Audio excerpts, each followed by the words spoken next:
Hello everyone, welcome to Ikebana Dojo. This is the second video in level 3. Today's theme is line and movement.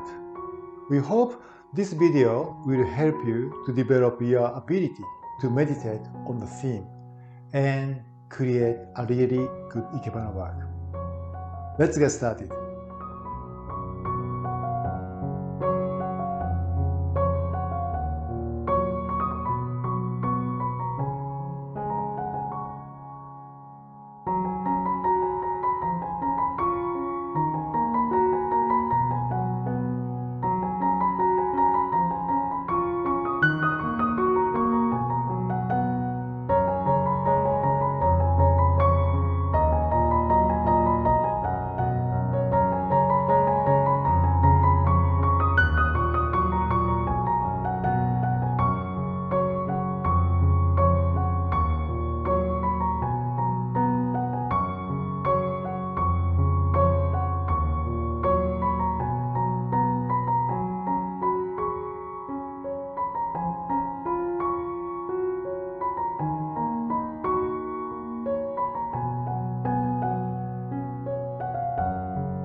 How did you go?